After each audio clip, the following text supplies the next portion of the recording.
मैं department of political science को धन्यवाद देना चाहता हूँ कि उन्होंने मुझे ये लेक्चर देने का अवसर दिया। गांधी जी को पढ़ना आज के समय में प्रासंगिक भी है और ज़रूरी भी है और इंटरेस्टिंग भी है। मैं हिंदी और अंग्रेजी दोनों का इस्तेमाल करूँगा ताकि एक कॉन्वर्सेशनल टोन रहे। वो इसलिए क्योंकि आज फिर से गांधी किसी न किसी रूप में भारत में और भारत की राजनीतिक जो विमर्श चल रहा है उसमें वापस आ गए। एक जगह उनके हत्यारे को कोई कह रहा है कि वह देशभक्त था, कोई कह रहा है कि गांधी की वजह से जो है भारत में बहुत परेशानियां हैं, और एक जगह कहता है कि गांधी अप्रासंगिक हो गए। लेकिन गांधी को समझने की हम कितनी कोशिश करते हैं, कितनी ईमानदारी से, कितनी समग्रता से, वो एक बहुत बड़ा सवाल है। क्योंकि गांधी को समझना आसान नहीं है, because he was not a theorist, he was a thinker and he was a thinker of the movement. वो एब्स्ट्रैक्ट विचार या कोई वाद की रचना नहीं कर रहे थे, वह भारत को आज़ादी दिलाने और एक अहिंसात्मक समाज की रचना में लगे हुए व्यक्ति के रूप में जो सोचते थे उसको लिखते थे। तो गांधी का जो आज का विषय है, Gandhi's contribution to political thought, उनका फंडामेंटल पॉलिटिकल थॉट में, इंडियन पॉलिटिकल थॉट में कॉन्ट्रीब्यूशन क्या है? ऐसा नहीं है कि केवल भारत में आज़ादी की लड़ाई लड़ेगी। 20वीं सदी के पहले हाफ में बहुत सारे देशों ने लड़ा, बहुत सारे देशों ने साम्राज्यवाद का विरोध किया, लेकिन Gandhi was the singular person who ethicalised politics.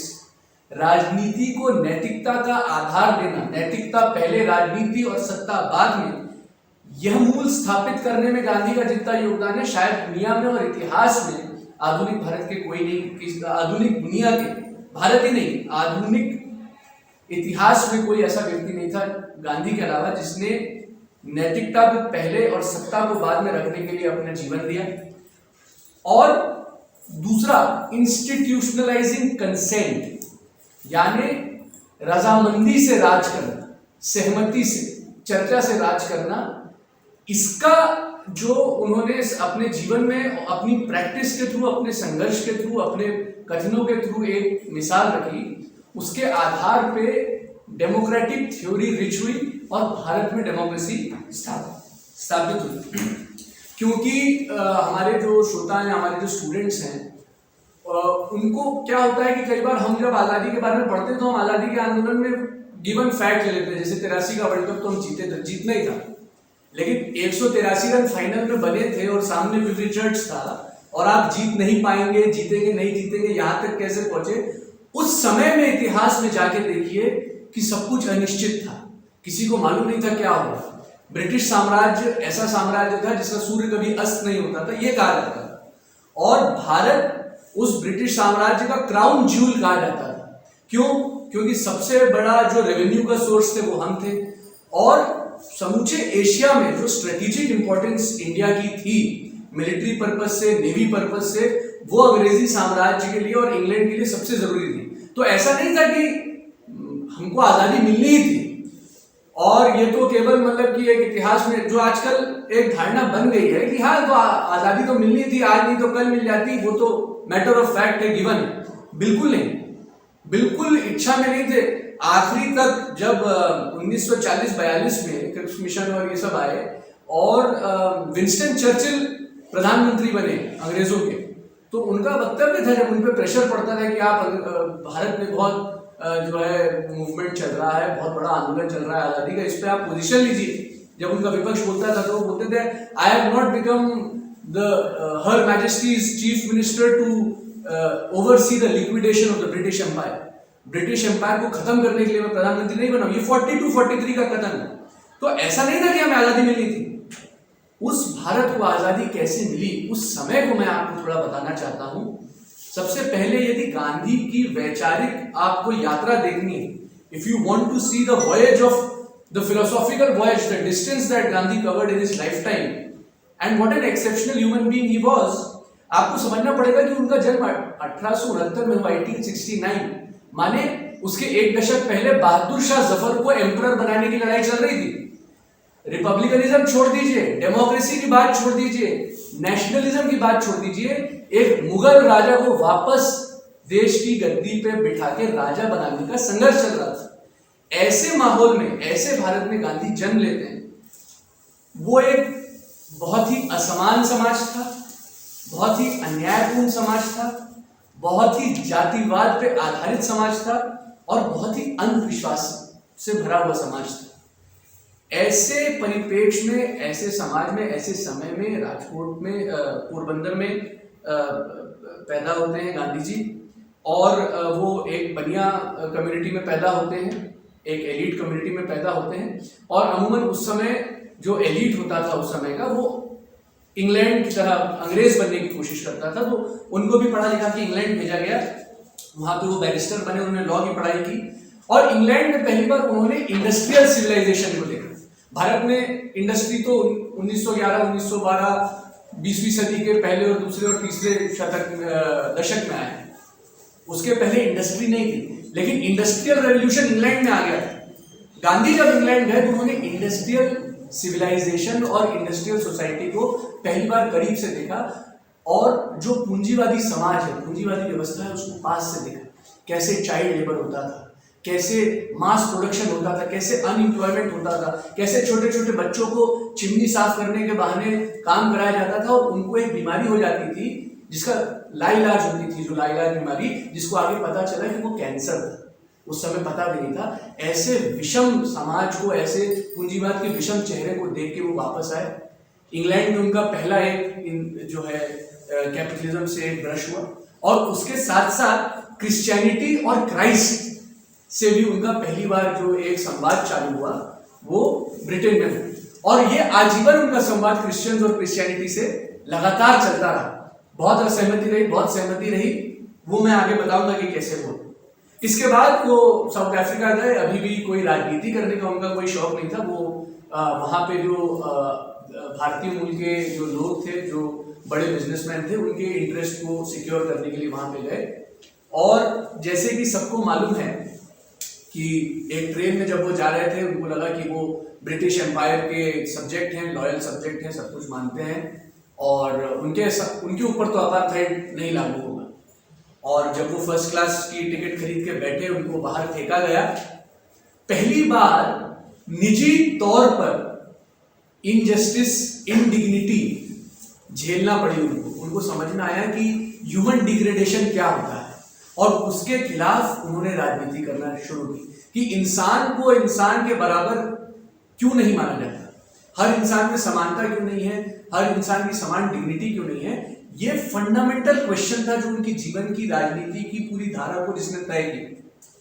South Africa में जो ये इंडिग्निटी थी, ये जो डिस्क्रिमिनेशन था, ये जो भेदभाव था, ये कानूनन रूप से स्थापित था, जिसको हम बाद में अपार्थाइड के रूप में जाना कि गोरी चमड़ी के लिए अलग रूल और भूरों के लिए और कालों के लिए अलग रूल। तो गांधी जी ने बोला कि, और वो बोलते थे भाई ये तो कानूनी चीज है, आप कानून का विरोध क्यों कर रहे हैं। तो ऑगस्टीन का कथन एक बहुत पुराना कथन है, प्राचीन कथन है कि an unjust law is no law at all. उस तर्ज पे गांधी ने कहा कि एक यूनिवर्सल मोरालिटी है जिसके तहत हम सब ईश्वर की आंखों में बराबर हैं। और जब पूरी इंसानी बिरादरी बराबर है तो ये रंग के आधार पे और राष्ट्रीयता के आधार पर भेदभाव कैसे होता है, इसके खिलाफ उन्होंने प्रतिरोध चालू किया। 1907 में एशियाटिक एक्ट ऑफ ट्रांसवाल आया। एशियाटिक एक्ट ऑफ ट्रांसवाल के तहत यही डिस्क्रिमिनेटरी लॉ था, अलग रजिस्टर मेंटेन होगा, अलग चीजें अलग तरीके से पूरी जो इंडियन लोग हैं उनके लिए उनकी लिस्ट बनाई जाएगी। और जैसे अभी CA/NRC में अलग रजिस्टर, लिस्ट, नागरिकता के अधिकारों को बनाया जा रहा है, वैसे वो भी आए। तो गांधी जी ने उसका विरोध किया, बोले नहीं, ये समता के सिद्धांतों के खिलाफ। और इसी समय उनके ऊपर टॉल्स्टॉय और थोरो, जो उस समय के बहुत बड़े विचारक थे, उनका एक असर पड़ने लगा था।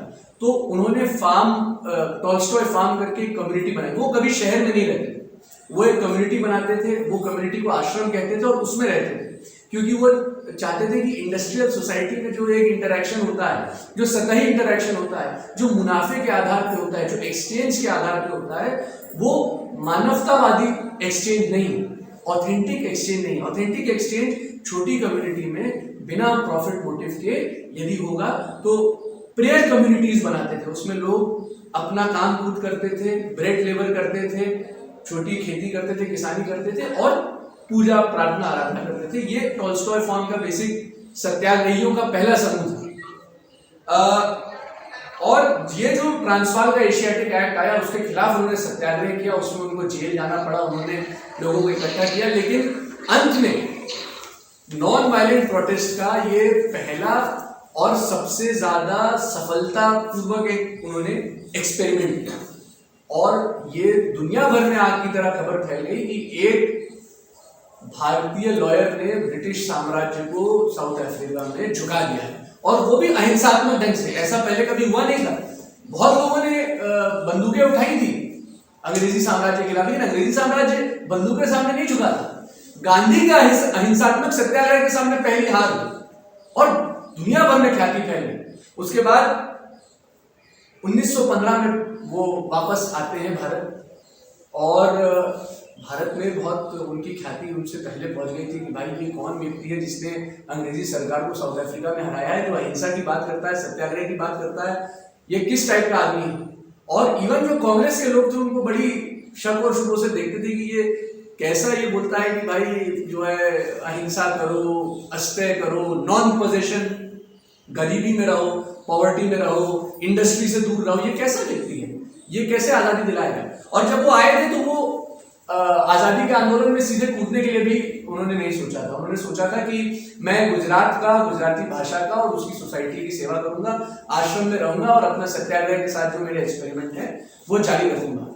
लेकिन इस दौरान फर्स्ट वर्ल्ड वॉर चल रहा था, भारत की इकोनॉमी हालत बहुत खराब थी, जो पेजेंट्री थी, जो छोटा किसान था, मुजोला किसान था, उसकी हालत बहुत खराब थी, क्योंकि जो वॉर टाइम रिक्वायरमेंट्स थे उसके तहत जो पॉलिसीज बनी थी उसके चलते उसका बहुत शोषण हो रहा था, दमन हो रहा था। और चंपारण के किसान गांधी के पास आए और उन्होंने बोला कि आप हमारी मदद कीजिए, हमारे को इंडिगो उगाने के लिए, नील उगाने के लिए मजबूर किया जा रहा है, हमारी बहुत परेशानी हो रही है, हमारी पूरी खेती उजड़ गई है।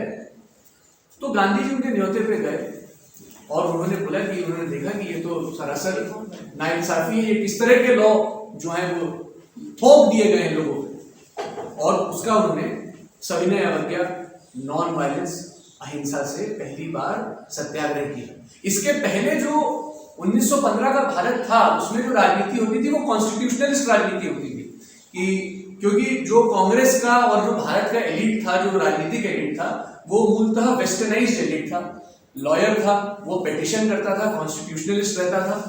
और उसके बाद यदि अंग्रेजी सरकार ने कुछ दिया तो दिया, वरना थोड़ा बहुत एक डिस्कंटेंट, थोड़ी बहुत स्ट्राइक्स तिलक के लीडरशिप में होती थी। लेकिन एक्सट्रीमिस्ट और मॉडरेट के बीच में और पेटिशनिंग के बीच में भारत की पूरी जो राजनीति थी वो ठंडी पड़ रही थी। जो जिन लोगों ने हिंसा का सहारा लिया पहले दशक में 20वीं सदी के, उनको एकदम जेल में डाल दिया और उनका पूरा मूवमेंट, औरबिंदो हो या सावरकर हो या जितने भी इस टाइप के जो लोग थे उनको जेल में डाल दिया गया था। तो सारा मूवमेंट खत्म हो गया था, हताशा का मामला। नेहरू कहते हैं he entered a very demoralized India, a very defeated and a very divided India। क्यों? क्योंकि मॉडरेट्स और एक्सट्रीमिस्ट के बीच में लड़ाई थी, और उसके बाद सेपरेट इलेक्टोरेट जो 1909 में आए थे उसमें हिंदू और मुसलमान का बंटवारा भी कर दिया था समाज में, क्योंकि अंग्रेजों की नजर में भारत एक राष्ट्र था ही नहीं। और ये बात सही भी है कि उस समय तक भारत में राष्ट्रीय भावना उस तरीके से उत्पन्न नहीं हुई थी। इसीलिए जब सेपरेट इलेक्टोरेट की बात आई तो हिंदू और मुसलमानों के बीच में एक डिवीजन जो था वो इंस्टीट्यूशनलाइज हो गया, वो गहरा गया, जिसको आगे जाके डिवाइड एंड रूल की पॉलिसी हमारे आजादी के आंदोलन में कहा गया।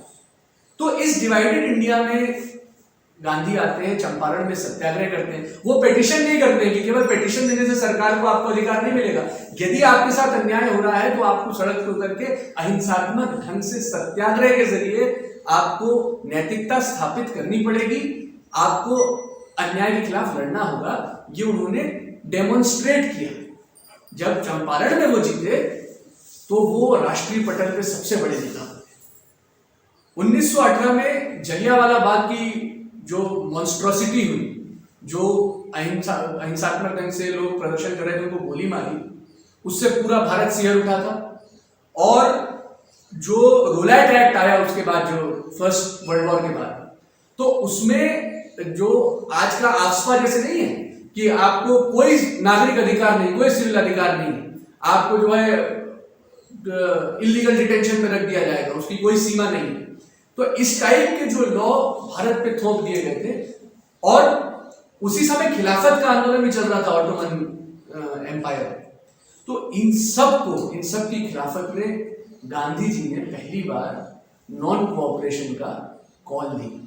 लेकिन 1920 की लखनऊ कांग्रेस में और सबसे बड़ा एक ऐतिहासिक रेजोल्यूशन हुआ जो इसके पहले कभी नहीं हुआ था, जो गांधी जी के इनिशिएटिव पे हुआ, कि उन्होंने बोला कि अस्पृश्यता एक पाप है और कांग्रेस को और पूरे भारत को अस्पृश्यता के खिलाफ आंदोलन करना होगा। इसके पहले अस्पृश्यता राजनीति के मुख्य धारा में नहीं आई थी भारत में। कुछ कुछ मूवमेंट होते थे, कुछ कुछ चीजें होती थी, पॉकेट्स में होते थे आंदोलन, लेकिन किसी पार्टी ने, किसी एक मूवमेंट ने, किसी एक नेशनल मूवमेंट के साथ अनटचेबिलिटी को इरेडिकेट करने को जुड़ा, वो गांधी जी ने जुड़ा, और उसके बाद आजादी का आंदोलन एक मास मूवमेंट में तब्दील हो गया।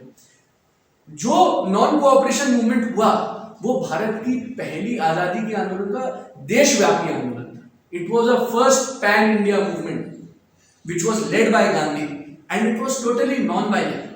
और उसमें कहा गया कि जैसे नॉन कोऑपरेशन क्यों नाम दिया गया नॉन कोऑपरेशन, क्योंकि अंग्रेजी हुकूमत भारत के बहुत बड़े तबके के कोऑपरेशन से चलती थी। सीधी बात, जो आप राष्ट्र की परिकल्पना करते हैं, हमारे को बोला जाता है कि अरे भारत तो 2000 साल पुराना राष्ट्र है, हमारा राष्ट्र बहुत नहीं, हम सभ्यता बहुत पुराने हैं, लेकिन राष्ट्र हम बने हैं, बहुत जवान हैं। उनके कोऑपरेशन को विड्रॉ करने की लड़ाई थी, उन पे मॉरल प्रेशर की लड़ाई थी। तो इसमें क्या किया गया, इसमें जो सरकारी टाइटल थे, जो फ्यूडल टाइटल थे, उनको सरेंडर करने की बात की गई। स्कूल, कॉलेजेस और जो कोर्ट्स थे उनको बॉयकॉट करने की बात की गई, और स्वदेशी आंदोलन, फॉरेन गुड्स को बॉयकॉट करने की बात की गई। ये पूरे देश में आग की तरह फैला, और पहली बार अंग्रेजी हुकूमत को इतने बड़े पैमाने पे विरोध का सामना करना पड़ा था 1857 के बाद। लेकिन 1857 के बाद ये अहिंसक आंदोलन था, एक सिविल लेवल पे आंदोलन था, ऐसा उनको कभी देखने, आउट ऑफ सिलेबस हो गया था, उनको समझ में नहीं आ रहा था क्या करें।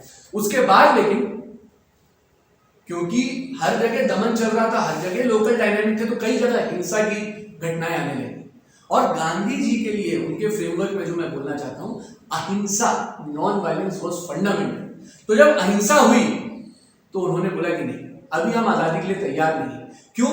क्योंकि उनकी स्वराज की परिभाषा में यदि जो अहिंसात्मक नहीं है वो खुद पे राज करने के लिए अभी तैयार नहीं है। उनके लिए साधन और साध्य में कोई फर्क नहीं था, मीन्स और एंड्स में कोई फर्क नहीं था। वनस्पत ये वो तो उल्टा कहते थे कि जिस मीन्स से आप अपना एक एंड लेंगे उसी की तरह आपको उसका प्रतिफल में जो चीज मिलेगी वो आपको झेलना पड़ेगा। और इसीलिए यदि हम अपनी आजादी अहिंसा से नहीं जीतेंगे तो हम समाज भी अहिंसक नहीं बना पाएंगे। इसलिए उन्होंने वापस लिया। उस समय कांग्रेस एकदम परेशान हो गई, अरे ये तो हमको लग रहा था क्रांति आ जाएगी, लेकिन उन्होंने बोला नहीं, अभी समाज तैयार नहीं। और कांग्रेस में जो कॉन्स्टिट्यूशनलिस्ट धड़ा था, सीआर दास करके जो उनके जिसका नेतृत्व कर रहे थे, उन लोगों ने भी तनकीद की, सारी चीजें हुई, आलोचना हुई, लेकिन उन्होंने वापस लिया। उसके बाद वापस पेटिशनिंग का दौर चालू हुआ, गांधी जी को जेल भेज दिया गया। और इस वक्त वो शांत नहीं बैठे। इस वक्त आपने देखा कि इसी दौरान आप देखेंगे कि वाइकॉम सत्याग्रह हुआ, टेम्पल एंट्री सत्याग्रह हुए, महाड़ सत्याग्रह हुए। अच्छा, आप देखिए बाद में भले ही बाबा साहब अम्बेडकर गांधी के विरोधी के रूप में पेश किए जाते हैं, असहमति रहती थी गांधी जी की उनसे, लेकिन दलित समाज भी जो है सत्याग्रह का प्रयोग करने लगा था। हो रहा था टेम्पल एंट्री सत्याग्रह, वो कोई गांधी जी थोड़ा करा रहे थे। इस तरीके से सत्याग्रह ने पूरे देश को, पूरी चेतना को एक उस पर छा गया। वाइकॉम सत्याग्रह हुआ, टेम्पल एंट्री सत्याग्रह हुआ। उन्होंने कंस्ट्रक्टिव प्रोग्राम चालू किए कि भारत का को यदि आपको आजादी पानी है तो समाज को तैयार करना है, समाज को कंस्ट्रक्टिव प्रोग्राम के जरिए तैयार करेंगे। तो यदि आप में से जो मेरे साथी हैं, यंग स्टूडेंट्स हैं, मैं उनसे बोलूंगा कि आप प्रेमचंद जरूर पढ़िए, आजादी की जो छोटी कहानियां, ज्यादा समय भी नहीं लगेगा। तो जैसे शराबबंदी को लेके वो छोटे छोटे मूवमेंट चालू करते थे, हम गांधीवादी हैं, बापू ने कहा है तो हम कर देंगे। बापू इतने बड़े इंस्पिरेशन हो गए थे कि शराबबंदी कराई जाती थी। अच्छा, शराबबंदी के पीछे इकोनॉमिक रीजन क्या था कि शराब के जरिए सबसे ज्यादा रेवेन्यू अंग्रेजों को मिलता था। या फिर उन्होंने खादी ग्राम उद्योग की बात की। खादी की बात क्यों की? एक, सबसे ज्यादा अनएम्प्लॉयमेंट उस समय था, और दूसरा जो स्वदेशी आंदोलन था उस समय टेक्सटाइल मिल और अंग्रेजों की लैंकेशायर मिल्स और उसका जो एक ड्रेन थ्योरी की बात थी, उसके प्रतिरोध के रूप में उन्होंने खादी को लेके और चरखा चलाने का एक भयंकर मूवमेंट चालू किया। तो आदमी कहीं चरखा चला रहा है और वो छोटा सा इंडिविजुअल एक्ट अंग्रेजी साम्राज्य के खिलाफ एक प्रतिरोध का एक्ट था। ये गांधी की खूबसूरती। कुछ लोगों ने बोला कि ये तो रिचुअल है, इसका क्या मतलब है?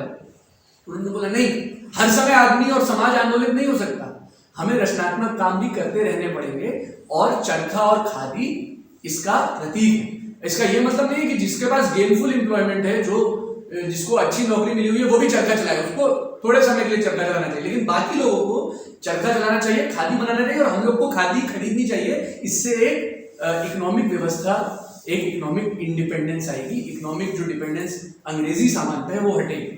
तो चरखा इतना बड़ा सिंबल बना कि हमारा जब पहला तिरंगा बना तो चक्र की जगह तिरंगा, इसका ये मतलब था और वो आया।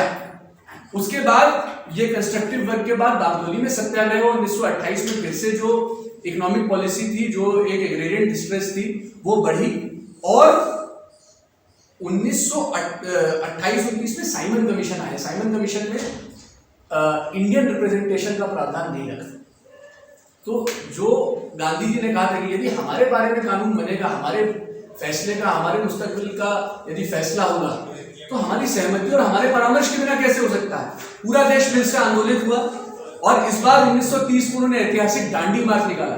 इस दौरान कम्युनल वायलेंस बहुत हो गई थी उत्तर प्रदेश में। 88 हिंदू मुसलमान दंगे हुए 1923 से लेकर 28-29 के बीच में।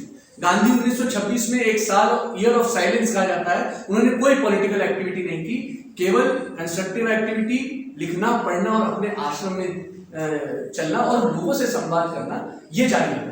और 1928 में जब फिर बारडोली सत्याग्रह के बाद एक सिविल डिसोबीडियंस मूवमेंट हुआ सॉल्ट टैक्स के लिए कि मैं नमक बनाऊंगा, नमक हर इंसान के लिए, गरीब हो या अमीर, उतना ही इंपॉर्टेंट है। उन्होंने दांडी मार्च निकाला और देखा कि जो कंस्ट्रक्टिव वर्क, जो रचनात्मक वो काम कर रहे थे, वो कैसे ऊर्जा का काम कर रही थी आम लोगों के लिए, कि जब उन्होंने कॉल दिया कि हम सिविल डिसोबीडियंस करेंगे तो पूरा देश आ गया और अंग्रेजी हुकूमत को फिर से एक बार हिला दी। अंग्रेजों को लग रहा था कि गांधी खत्म हो गया। 1915 में आया, नॉन कॉपरेशन हुआ, हमने करा। 1926 में तो ये बाहर भी नहीं निकला, अरे खत्म, गांधी खत्म। और गांधी कुछ और सोच रहे थे। गांधी 1930 में निकले और फिर से एक बार जब नमक बनाने की बात की, आह्वान किया, तो पूरा देश उनके पीछे आया। उसके बाद गवर्नमेंट ऑफ इंडिया एक्ट आया 1935 में और 1939 में क्विट इंडिया मूवमेंट, 1939 में सेकेंड वर्ल्ड वॉर चालू हुआ।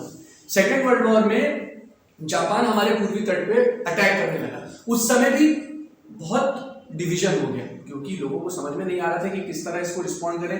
कांग्रेस में भी बहुत सारे मत थे, जो सुभाष चंद्र बोस थे। आप सोचिए कि जैसे लोगों को लगता है ना कि आज़ादी तो मिलनी ही थी, वो तो क्या है, गांधी ने क्या किया।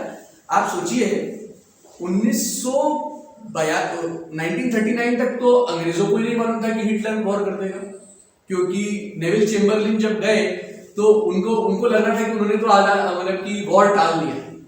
1941-42 में सुभाष चंद्र बोस आजाद हिंद फौज बनाते हैं क्योंकि उनको लग रहा है कि ये जिस तरह गांधी चल रहे हैं उस तरह तो आजादी नहीं मिलेगी। वो अब एक समय है जब सेकेंड वर्ल्ड वॉर चालू हुआ है, तो हम जो है सशस्त्र क्रांति से भी प्रेशर बनाए। नेहरू बोल रहे हैं कि भैया फांसीवाद आ रहा है, आप जो है अंग्रेजों को समर्थन कीजिए, फांसीवाद है, नस्ल भेदी है हिटलर। वो उस समय जो यहूदियों के खिलाफ अत्याचार हो रहे थे, क्योंकि नेहरू जी का एक ग्लोबल विजन था, एक उनको समझ थी इतिहास की भी और चीजों की, तो बोल रहे थे तो फांसीवाद आ रहा है। इस सब के बीच में और अंग्रेज जो है वो कंपलसरी कॉन्स्क्रिप्शन करा रहे थे, वो बोल रहे थे कि भैया आओ, हमारे को वॉर एफर्ट में जरूरत है। इन सब मतों के बीच में गांधी जी ने फैसला लिया। आखिरी तक वो सोचते रहे, टटोलते रहे, चीजें करते रहे और फिर कांग्रेस ने गांधी जी के नेतृत्व में 2 शर्तें रखी कि हम वॉर में आपका साथ देंगे, बशर्ते कि जब ये लड़ाई खत्म होगी तो एक नेशनल गवर्नमेंट होगा और हमें आज़ादी मिलेगी। उस समय तो लिनलिंग थाओ जो थे लॉर्ड उस समय, उन्होंने बोला कि नहीं, बहुत ही वेग से प्रॉमिस किए कि हाँ नहीं ये भी मिलेगा वो मिलेगा। तो गांधी जी ने बोला नहीं। 8 अगस्त 1942 को क्विट इंडिया मूवमेंट का करेंगे या मरेंगे का नारा देके क्विट इंडिया मूवमेंट चालू हुआ, जिसको हमारे इतिहास में अगस्त क्रांति बोला जाता है। ऐसा आंदोलन पूरे देश में कभी नहीं हुआ। बिहार क्या, उत्तर प्रदेश क्या, महाराष्ट्र क्या, तमिलनाडु क्या, गांव क्या, उड़ीसा क्या, आदिवासी क्या, दलित क्या, हर कोई आजादी के आंदोलन में पहली बार उस लेवल पे शरीक हुआ। इसका शेखर बंदोपाध्याय की किताब में बहुत अच्छे से वर्णन है। वो कहते हैं मलकनगिरी के एक छोटे से आदिवासी इलाके में सत्याग्रहियों ने प्रशासन अपने हाथ में ले लिया, अंग्रेजों को भगा दिया। और जब प्रशासन हाथ में ले लिया तो आदिवासी नेता ने बोला कि आज से ब्रिटिश राज खत्म और गांधी राज शुरू। मतलब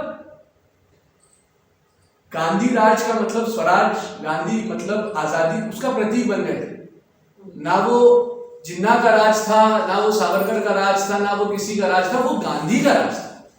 और ये एक छोटे से गांव में कोने में मलकनगिरी में एक आदिवासी बोल रहा है। ये स्टैचर था गांधी का, ये उस सिंबल की पावर थी जिसको आज शायद से हम लोग समझ नहीं पा रहे कि उनका क्या महत्व था। उसके बाद भारत में विभाजन हुआ। इसके जो कम्युनल अवार्ड के, जो मैं आपको बताया, सेपरेट इलेक्टोरेट और कम्युनल अवार्ड 1932 से जो पूरा चल रहा था, ये डिवीजन चालू हो गया था, पाकिस्तान की मांग आ गई थी और आखिरी में डिवीजन हुए, दंगे हुए, आजादी मिली। We got freedom, but we got freedom with partition. उन दंगों को रोकने के लिए आप सोचिए कि एक तरफ पश्चिमी जो हमारी सीमा थी वहां पे पूरी ब्रिटिश आर्मी थी और ट्रेन की ट्रेन लाशों से भर के जाती थी और ट्रेन की ट्रेन लाशों से भर के आती थी। अंग्रेजों ने बहुत ही हैपहैज़र्ड तरीके से और जल्दी में हमें आज़ादी दी थी। उनको कोई फर्क नहीं पड़ रहा था क्योंकि इतने बड़े पॉपुलेशन का partition within a year, within 2 years, जैसे नोटबंदी की घोषणा हो गई, अब घर में पैसे नहीं है, कहाँ जाए क्या करें, कुछ सोचा ही नहीं। तो जो अराजकता फैली उसके बाद, अब आप सोचिए जब देश का पार्टीशन हो रहा है तो कितनी अराजकता फैली होगी। लेकिन अंग्रेजों को उससे कोई फर्क नहीं पड़ रहा था। पश्चिमी सीमा पे जब दंगे चालू हुए तो ट्रेन की ट्रेन जाती थी, लाशों से भरी हुई ट्रेन की ट्रेन आती थी और हिंसा रुक नहीं रही थी, जबकि पूरी सेना लगी हुई थी। पूर्वी सीमा पे जब दंगों की खबर आई तो एक अकेला महात्मा गांधी उपवास करने बैठा और उसने हिंसा रोक दी। ये उस आदमी की ताकत थी। वो इकलौता था, जब आजादी मिली 15 अगस्त को, तो वो दिल्ली में नहीं बैठा, वो नुआखाली में अकेले प्रतिरोध, और it was a day of prayer and sadness for him, क्योंकि उन्होंने बोला कि मैंने कभी ये इमेजिन नहीं किया था कि मेरे देश का बंटवारा होगा और हिंदू और मुसलमान इस तरह लड़ेंगे। आखिर में 1930 में 30-32 से ही उनको मुस्लिम लीग कहने लगा कि ये तो हिंदू राज लाना चाहता है और हिंदुत्ववादी कहने लगे कि ये तो मुसलमान परस्त है। और जब दंगे हुए और उन्होंने उसको रोका तो उनको अपनी जान गंवानी पड़ी। नाथूराम गोडसे ने उनको मार दिया कि ये तो पाकिस्तान परस्त है, मुसलमान परस्त है, ये कहते उनको मार दिया। एक ही आदमी कैसे हिंदू परस्त हो गया, कैसे मुसलमान परस्त हो गया, ये आप लोग खुद सोचिए। ये उनकी कहानी मैंने आपको इसलिए बताई क्योंकि एक कॉन्टेक्स्ट देना आज की जनरेशन के लिए बहुत जरूरी है कि आजादी was not a given fact.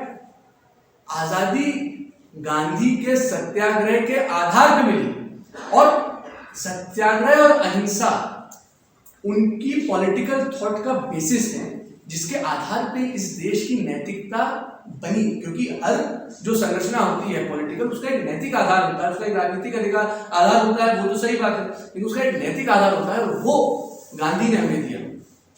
उन्होंने बहुत सारी कम्युनिटीज में से एक देश बनाया। अब आप सोचिए यदि हम एक देश होते, जैसे बोला हम 2000 साल पुराने देश, तो जब जनरल डायर ने बोला, 52 लोगों को लेकर गया था, गुरखा रेजिमेंट थी और बलोच रेजिमेंट थी। जनरल डायर गया और उसने बोला फायर, तो जनरल डायर एक गोरे को किसी ने नहीं मारा, उन लोगों को मार दिया।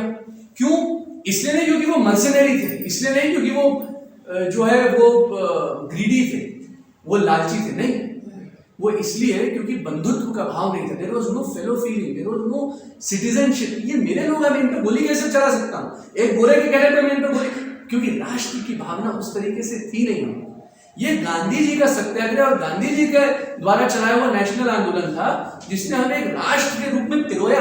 वरना हमारे तो कम्युनिटीज थी। और आप देखिए सब कॉन्टिनेंट में राष्ट्रीयता का फिर क्या हुआ यदि हम एक राष्ट्र थे। जैसे रूसी गुड़िया होती है, राष्ट्र में से पहले हमारा विभाजन हुआ, उसमें से पाकिस्तान निकला, पाकिस्तान में से निकला, फिर तमिलनाडु के भी प्रॉब्लम चालू हुए, कश्मीर के भी प्रॉब्लम चालू हुए। जो पाकिस्तान बन गया उसके बाद लिंग्विस्टिक आधार पर बांग्लादेश फिर बना। तो चीन, वो जो रूसी गुड़िया नहीं होती, राष्ट्र के अंदर इतना डिवीजन था, कास्ट का इतना डिवीजन था। अंबेडकर कहते थे कि जहां पे जाति व्यवस्था है वहां पे राष्ट्र हो ही नहीं सकता है, क्योंकि यदि जाति की सोच रहेगी तो राष्ट्र की सोच नहीं रहेगी। और इसी आधार पे कई बार नेशनल एजुकेशन को उन्होंने बॉयकॉट भी किया। तो ये नेशनलिज्म जो था वो गिवन फैक्ट नहीं था, ये गांधी के आंदोलनों के जरिए हम लोग एक राष्ट्र बने, राष्ट्र के रूप में हम लोग स्थापित हुए और हमारे यहाँ संविधान आया। और यदि इसके अलावा एक और जो इंपॉर्टेंट फैक्ट है कि 565 रियासत आजादी के बाद भी इंडिपेंडेंस चाह रही थी। यदि नेशनलिज्म या नेशन का कॉन्शियसनेस चेतना हमारे अंदर घर कर गया होता तो वो आजादी की बात क्यों करते, बोलते भाई हम तो सिटीजन है।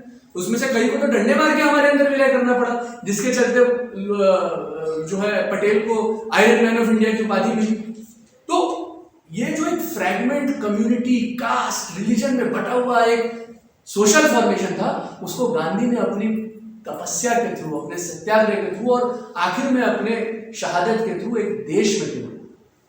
और सत्याग्रह और नॉन वायलेंस की बेसिक जो उनका फ्रेमवर्क था उसको मैं क्विकली समझाने की कोशिश करूंगा कि जैसे मैंने शुरू में बोला, he was not a thinker. राज्य सत्ता उनके केंद्र में नहीं थी सोच की।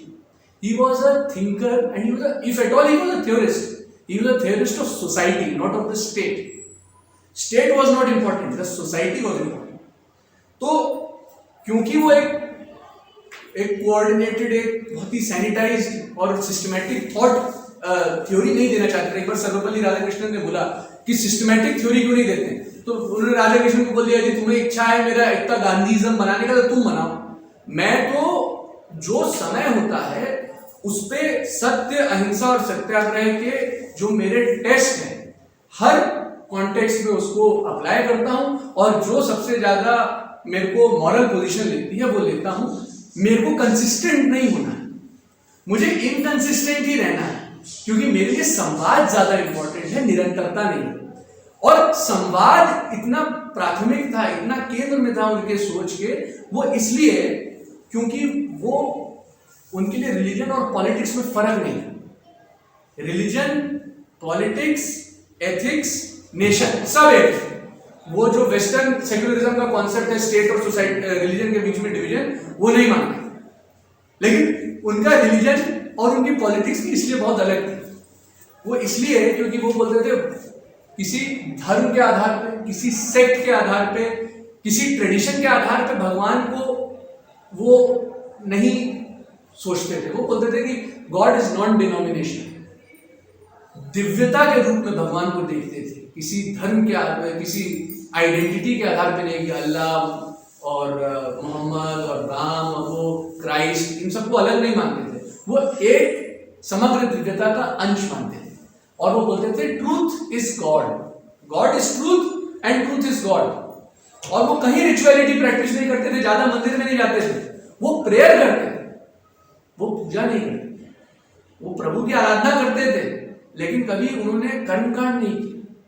क्यों? क्योंकि उनके लिए धर्म जो था वो अनुभव करने की चीज थी, नुमाइश की चीज नहीं। वो उनकी आइडेंटिटी नहीं थी, वो उनका बीइंग थी। तो गांधी बोलते थे कि एक यूनिवर्सल ट्रूथ है जो कि गॉड है, उस ट्रूथ को कोई समग्रता से, पूर्णता से कभी इंसान अपनी रैशनैलिटी से पा नहीं सकता है। हम लोग हमेशा आंशिक रूप से ही उस सत्य को पाएंगे। और इसीलिए क्योंकि मैं भी पूर्णतः सत्य को नहीं जान सकता और तुम भी पूर्णतः सत्य और भगवान को नहीं जान सकते, इसलिए हमको संवाद करना जरूरी है। जब हम एक दूसरे से संवाद करेंगे तो शायद हम भगवान के और सत्य के ज्यादा करीब पहुंच पाए। लेकिन यदि हिंसा होगी तो संवाद नहीं हो सकता। और इसीलिए अहिंसा, किसी भी मानव जो एक विरोधाभास आता है, जो भी कॉन्फ्लिक्ट आता है ह्यूमन सोसाइटी में, उसको नॉन वायलेंस के फ्रेमवर्क में ला के रखना इसलिए जरूरी होता है। उसके अलावा उन्होंने बोला कि लेकिन फिर तो भाई आप बोलोगे कि मेरा एक कोई और सत्य है, मेरा आंशिक सत्य कुछ और है, और हमेशा जो है डिबेट चलती रहेगी, तो उसका क्या मतलब है? बोले नहीं, केवल प्रसार करने की बात नहीं है धर्म या राजनीति, उसको जीने का बात है। तो the doctrine of right conduct, वो बुद्ध से असहमति जताते हुए कहते हैं कि बुद्ध कहते हैं कि कंटेम्पलेशन से भगवान पाया जा सकता है, हो सकता है पाया जाए, उन्होंने बोला। लेकिन उसके साथ साथ बुद्ध को यह भी कहना चाहिए था कि मैनुअल लेवल से भी भगवान पाया जा सकता है, और सही कंडक्ट से भी भगवान और ट्रूथ को पाया जा सकता है। कंटेम्पलेशन, ध्यान और कर्म, अनासक्त योग, दोनों की बराबर की जगह है। और तीसरा जो उनका कॉन्सेप्ट जो धर्म और राजनीति को समझने का था वो था the doctrine of individual reason. ये किसी ने लिखा नहीं, मैं ही बना रहा हूं, मतलब कि डॉक्ट्रिन आप जो उसको समझने के लिए यदि हम भाग में लें तो डॉक्ट्रिन ऑफ इंडिविजुअल रीजन की मेरे को यदि किसी ने ला के बोला है कि भैया इसको इसलिए मानो क्योंकि ये गीता में लिखा है या कुरान में लिखा है या बाइबल में लिखा है, तो नहीं, मैं एक इंडिविजुअल हूं। मैं इसको पढ़ूंगा, यदि ये मेरी नैतिकता से मेल नहीं खाएगी, यदि मेरे सत्य के पैमाने पर ये खड़ी नहीं उतरेगी, तो मैं इसको नहीं मानता। और इसी के जरिए उन्होंने सबसे ज्यादा सामाजिक सुधार, व्यापक सामाजिक सुधार किए, अनटचेबिलिटी। क्योंकि उस समय जो अस्पृश्यता का प्रसार करते थे, जो मानते थे, जो प्रैक्टिस करते थे, वो बोलते थे भैया ये तो भगवान ने कहा, ये तो लॉ है, ये मनुस्मृति में लिखा हुआ है, कोई दलित और कोई ब्राह्मण बराबर नहीं हो सकता, सारी जातियों में फर्क है, वो पांचों उंगलियां बराबर नहीं हो सकती एक हाथ में, इस तरीके से समझाते थे। तो उन्होंने बोला ये हिंदू धर्म है ही नहीं। और फिर जिस तरह वो रिलीजियस और टेक्स्ट को पढ़ते थे और इंटरप्रेट करते थे अपनी सोच से, अपने तर्क से, वो कहते थे कि जिस राम की नैया शबरी ने पार लगाई वो अस्पृश्यता कैसे फैला सकता है। और इसके बेसिस पे कि जो मैंने बोला कि इक्वालिटी ऑफ ऑल मेन, सबकी जो समानता, जो बेसिक डिग्निटी की इक्वालिटी, जो उनका बेसिक अफ्रीका से चालू हुआ था, वो टेस्ट वो उस चीज पे लगाते थे कि यदि भगवान की नजर में कोई छोटा नहीं है तो इंसान कैसे छोटा बड़ा कर सकता है। लेकिन फिर इसी प्रिंसिपल को केवल वो प्रसारित नहीं करते थे, द डॉक्ट्रिन ऑफ कंडक्ट वो खुद पे लागू करते थे। वो अपने आश्रम में और अपने जो उनके अनुयायी थे उनसे उस समय संडास साफ कराते थे, वो किसी भी जाति का।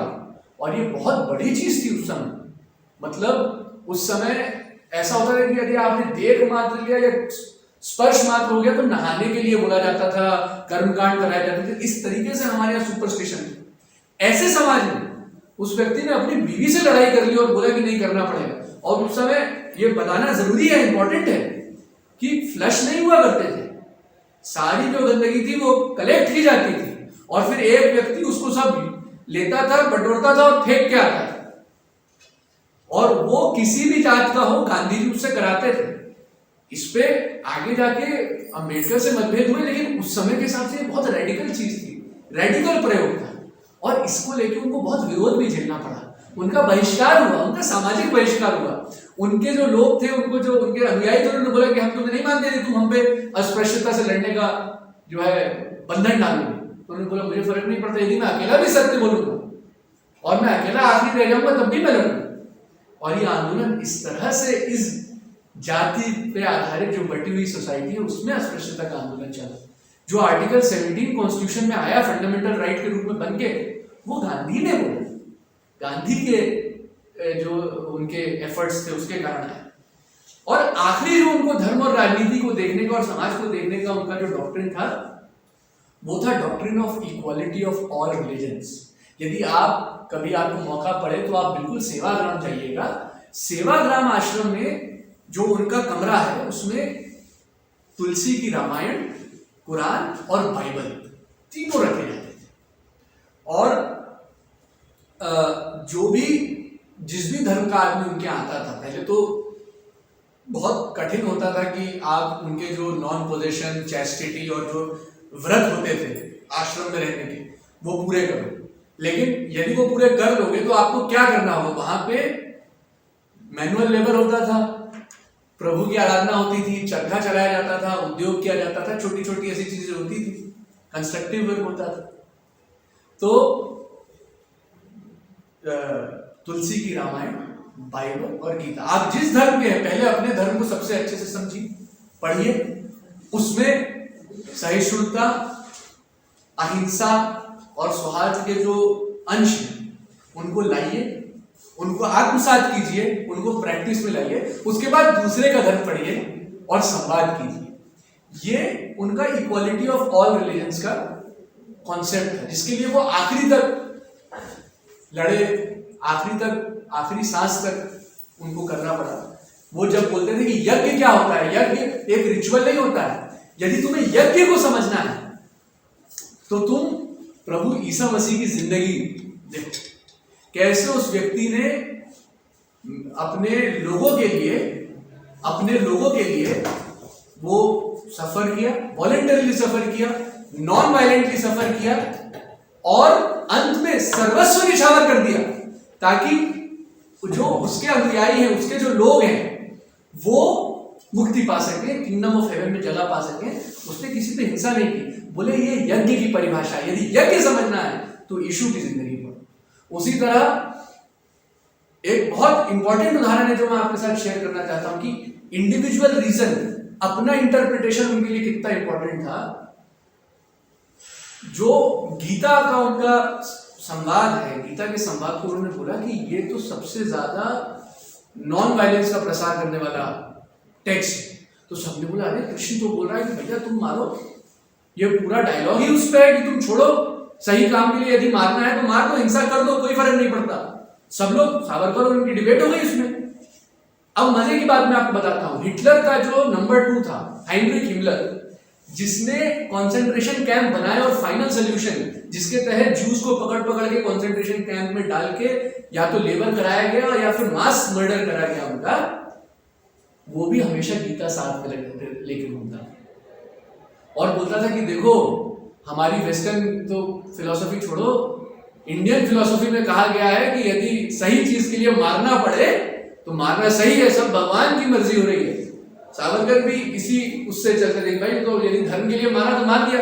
गांधी बोलते थे कि तुम लोग सब मूर्ख, तुमको समझ में नहीं आता है, तुमने व्यास ने गलती की है कि वो इसको फिजिकल वॉर बता रहा है। ये फिजिकल वॉर है ही नहीं, ये तो इंसान को अपने दिल के अंदर लड़ाई लड़नी है, अच्छाई के बीच में, बुराई के बीच में, सत्य के बीच में, असत्य के बीच में, हिंसा के बीच में, अहिंसा के बीच में। और यदि तुम गीता को प्रैक्टिस कर पाओगे तो तुम कभी किसी पे मतलब हमला नहीं करोगे। तो ये गांधी का जो डॉक्ट्रिन था, इसके आधार पे भारत बना, इसके आधार पे फंडामेंटल राइट्स है, इसके आधार पे हम लोग एक हुए, हमें संविधान मिला।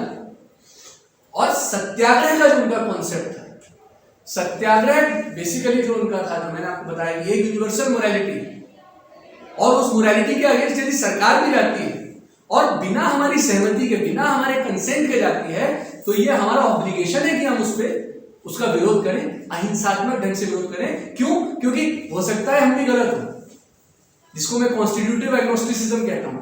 मैं भी गलत हो सकता हूं, सरकार भी गलत हो सकती है, मैं अहिंसात्मक प्रतिरोध करता हूं। आइए हम संवाद करते हैं और सत्य की तरफ दोनों जाएं।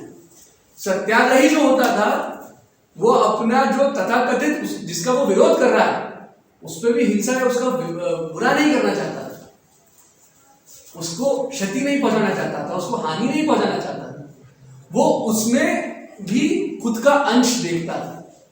This empathy of seeing yourself in every human being, that was the essence of satyagraha. Satyagraha was an invitation to find the truth together as a community and then to imbibe that truth in our conduct. और इस non violence, इस dialogue, इस सत्याग्रह के कारण जातियों में और धर्मों में बटा हुआ एक जो भारत था वो एक संवैधानिक गणराज्य बन पाया। और limited government and government by consent. देखिए डेमोक्रेसी की आज बहुत इंपॉर्टेंट चीज है। डेमोक्रेसी की आज दो परिभाषाएं हैं, एक है रूल बाय मेजॉरिटी और दूसरी है rule by consent. Rule by majority Savarkar का था, भाई हमारी संख्या ज्यादा है, हम करेंगे जिसकी लाठी उसकी भैंस, हमारा राज्य तमीज बना। और दूसरा गांधी का था कि रूल बाय कंसेंट, एक कि सारे धर्म बराबर हैं और हम सबको यदि सत्य की और भगवान के पास जाना है, भगवान के करीब जाना है, दिव्यता को पाना है, तो हम सबको साथ में जाना है, सारे धर्मों को साथ में लेके जाना है। लेकिन यदि कोई भी सरकार कानून बनाती है तो it has to be governed by consent, सहमति से। And that was his definition of democracy. और आज इसी के बीच में हमारे प्रतिरोध चल रहा है। तो आप देखेंगे कि आज भी हमारे यहाँ बोलते हैं कि गांधी अप्रासंगिक हो गए। मैं खत्म करना चाहूंगा कि गांधी अप्रासंगिक हो गए, लोग बोलते हैं। अभी सीए एनआरसी के जो एक मूवमेंट हुआ वो सत्याग्रह हुआ, नॉन वायलेंट प्रोटेस्ट। पूरे देश में गवर्नमेंट की मोरालिटी को एज सिटीजन्स लोगों ने साथ में आके शांतिपूर्ण ढंग से प्रोटेस्ट किया, वो होल्ड पे। और इससे ज्यादा बड़ी चीज अभी किसान सत्याग्रह। किसानों ने अपने ऊपर सफरिंग झेली, कड़कड़ाती ठंड में बैठे, बहुत सारे लोग शहीद भी हुए, उन्होंने दूसरों पे हिंसा नहीं की, उन्होंने सशस्त्र क्रांति का आह्वान नहीं किया, जबकि ये जो कानून आए थे उस पर किसी से सहमति नहीं ली गई थी, उस पर तो डिबेट भी नहीं हुई थी, वो ला दिया गया था। तो पेटिशन करने के बजाय उन्होंने सत्याग्रह किया, सड़कों पे उतरे और अहिंसात्मक ढंग से ये वापस लिया। गांधी आज जिंदा ही नहीं है, गांधी हमारी राजनीति का एक मुखर स्वर है, हम बस उसको पहचानना भूल गए हैं, ये हमारी कमी। और इसके अलावा जो अंत में मॉडर्न सिविलाइजेशन का उनका प्रतीक था, जो एक्विजिशन था, जैसे आप लोग की जनरेशन में आप देखेंगे मेंटल हेल्थ को लेकर बहुत इंपॉर्टेंट चीजें होती है कि डिप्रेशन का एपिडेमिक, पश्चिम में सुसाइड रेट बहुत बढ़ रहे हैं। ये रेट क्यों बढ़ रहे हैं? क्योंकि कंज्यूमर में तब्दील हो गया है आदमी, इंसान से। आदमी की वर्थ जो है वो जितना वो अक्वायर कर सकता है, जितना वो खर्च कर सकता है, जितना वो खरीद सकता है, डोनाल्ड ट्रंप जैसे लोग नेता बन रहे हैं जो मोरालिटी और जो एक ह्यूमन डिसेंसी और डिग्निटी के खिलाफ, एकदम हमारे जो आइडिया के खिलाफ। लेकिन ये क्यों हो रहा है? क्योंकि ये जो कंज्यूमरिज्म हो रहा है, ये जो हमारे यहाँ कम्युनिटीज टूट रही है, जो इंडिविजुअलिज्म बढ़ रहा है कि आपके फेसबुक पे तो 5000 दोस्त हैं, लेकिन जब मुश्किल पड़ती है तो 2 लोग भी साथ नहीं आते। ये गांधी ने जब कम्युनिटी में रहता था, वो जो आश्रम बनाता था, a community of moral individuals, ये परिकल्पना गांधी की थी। तो आज यदि हमें इससे बाहर हटना है तो आप यदि किसी काउंसलर के पास जाएंगे डिप्रेशन के लिए तो वो क्या बोलेगा? दोस्तों से मिला करो, कम्युनिटी में जाया करो, सत्संग किया करो। तो गांधी बेचारा 1908 1910 से लगातार यही बोल रहा था, हमें लगता था ये तो अप्रासंगिक हो गया। जब वो बोलता था कि जरूरत से ज्यादा टेक्नोलॉजी पे डिपेंडेंट मत रहो, तो हम खुद परेशान है कि यार हम लोग आजकल वीडियो देखते रहते हैं, बड़े परेशान है, यूट्यूब, फेसबुक, ये हम लोग को इस्तेमाल कर रहे हैं कि हम इनका इस्तेमाल कर रहे हैं, हमें पता नहीं चलता। गांधी बोलता था कि टेक्नोलॉजी से एक जो है डीह्यूमनाइजेशन होता है, कहाँ वो लाइन खत्म हो जाती है आपको पता नहीं चलता। वो अपने कॉन्टेक्स्ट में बोल रहा था। आज जब टेक्नोलॉजी बदली है तो उसका एक इंटरप्रिटेशन जैसे गांधी ने गीता का किया था, हमें भी करने की जरूरत है। और आखिरी जो क्लाइमेट चेंज का एक हमारे यहाँ आप देखेंगे, किसी भी आप में से बहुत सारे लोग रोज अखबार पढ़ते होंगे, ओलावृष्टि, अतिवृष्टि, नावृष्टि, कभी सूखा पड़ जाता है, कभी टिड्डे आ जाते हैं। ये आप उसको आंशिक तौर पे देख रहे हैं। ये हो क्या रहा है? ये क्लाइमेट चेंज हो रहा है। और ये क्लाइमेट चेंज क्यों हो रहा है? ये क्लाइमेट चेंज इसलिए हो रहा है क्योंकि हमारी पूरी इकोनॉमी, हमारा पूरा समाज और हमारा पूरा इंडिविजुअल प्रॉफिट ड्रिवन है, अक्वायर करना है। जब प्रॉफिट करना है तो प्रकृति का दोहन करना है, प्रकृति का दोहन करना है तो फिर बर्फ पिघलेगी और आपके यहाँ ये जो एक पूरा एक कुचक्र पैदा हुआ है जिसको विशेष साइकिल बोलते हैं, वो हमारे सामने आ गया है। गांधी ने इसके लिए आगाह किया, लेकिन शायद हमने उस समय उनकी बात सुनी नहीं। आज गांधी फिर से क्लाइमेट चेंज और क्लाइमेट क्राइसिस को भी यदि हमको देखना है तो कैसे हम लोग वापस से स्मॉल स्केल इंडस्ट्री कर सकते हैं, कार्बन एमिशन कम कर सकते हैं, इसको लेकर भी उन्होंने इशारा किया। तो सत्य, अहिंसा और सत्याग्रह ये केवल देश नहीं, मानवता के और सभ्यता के नियम हैं। और इसीलिए भले ही चुनाव गोडसे के समर्थक जीत जाएं, गांधी कभी मरेगा नहीं, क्योंकि गांधी इंसानियत का परिचायक है।